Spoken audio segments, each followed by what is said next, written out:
Hiya there. Hiya. Welcome to OTCR. I'm Jules Brown, and today I'm going to be reviewing the Tom Waits debut album, which was called Closing Time and came out in March. Yes, March 1973. A little tough there.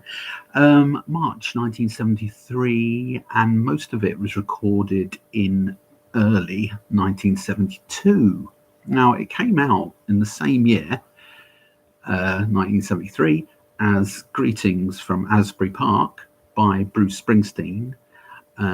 Bruce's album came out in January 1983, just a couple of months before Tom Waits' Closing Time, but Tom Waits' Closing Time was recorded a few months before, generally a few months before the Brucey debut.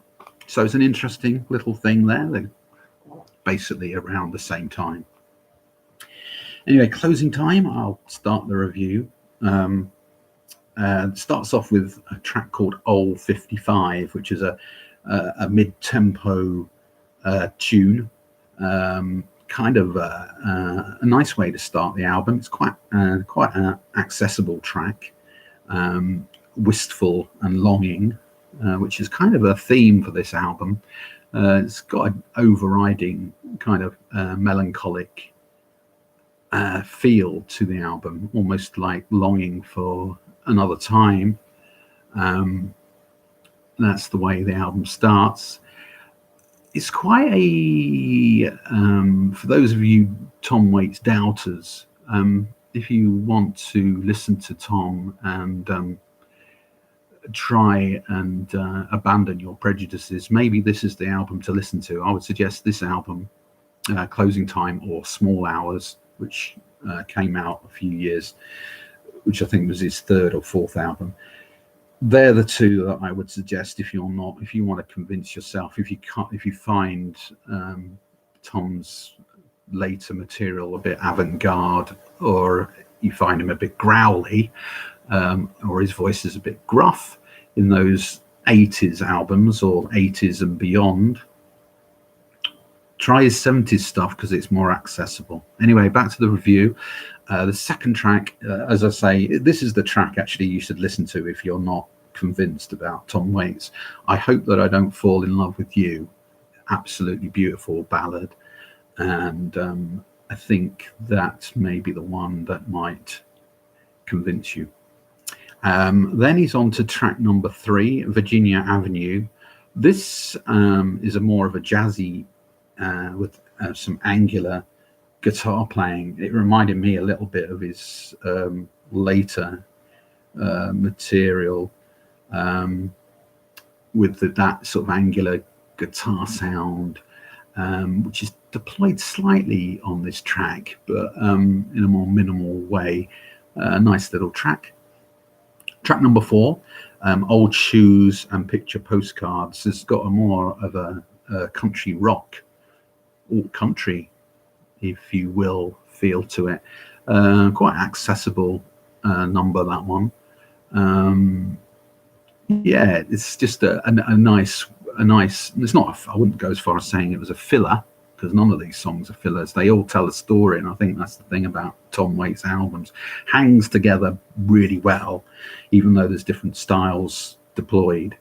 It's almost like there's a narrative there. There's a reason for the songs to be, slightly variable in styles. Track number 5, Midnight Lullaby, laid back jazzy track, really nice jazzy track, this one.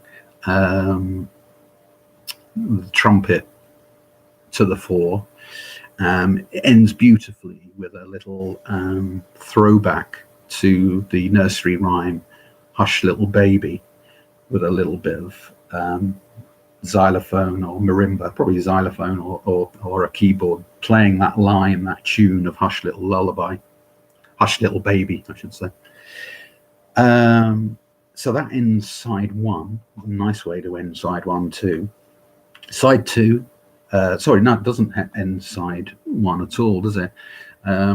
Martha ends side one. I apologize. And that is an absolutely gorgeous track, probably my favorite track on the album. It's got beautiful strings in it, always quite laid back. Oh, the strings are kind of laid quite back in the mix there. Very pretty tune is Martha. Really lovely number is Martha. And that ends side one. Side two starts with another really great track called Rosie. Rosie, why do you evade, Rosie? How can I persuade, Rosie? Just a nice way to start the album in another sort of melancholic tune, slightly ballady. Second track on side two is probably the most understated song on the album, called Lonely. Again, melancholic and just beautiful. That piano just resonates. It sounds like a beaten up piano, but it doesn't matter. Just a beautiful track is Lonely. Track number 3, Ice Cream Man. This is more up tempo. Again, Tom's probably thinking, "Oh, it's about time I put a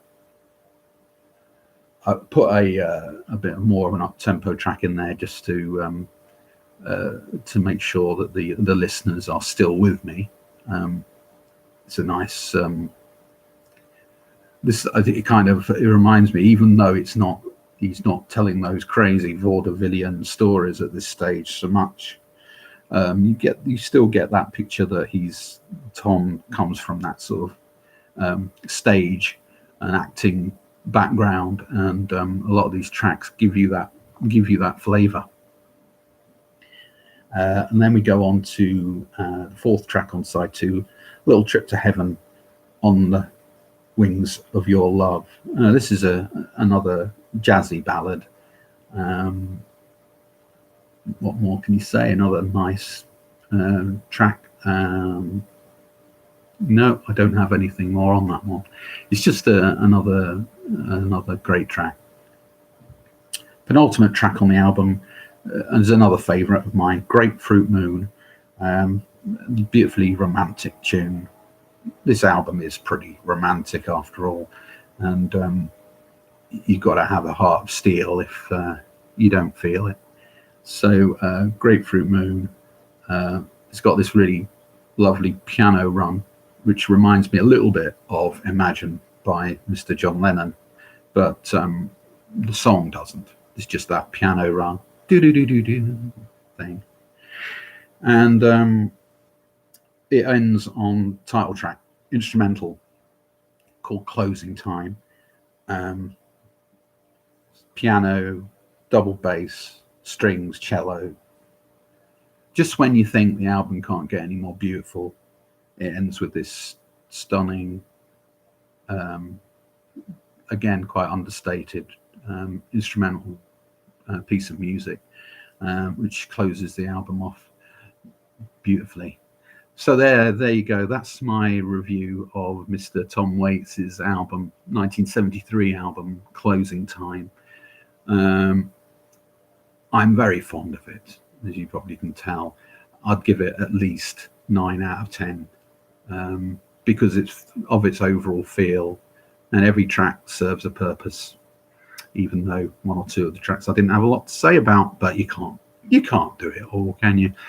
Anyway, thanks again for listening to Off the Cuff Reviews with me, Jules Brown. If you want to subscribe, go to the subscribe icon and click it. And if you want to pass a comment, do so. And it'll be nice to hear from everyone. So thanks again. Have a nice rest of the day. Signing off.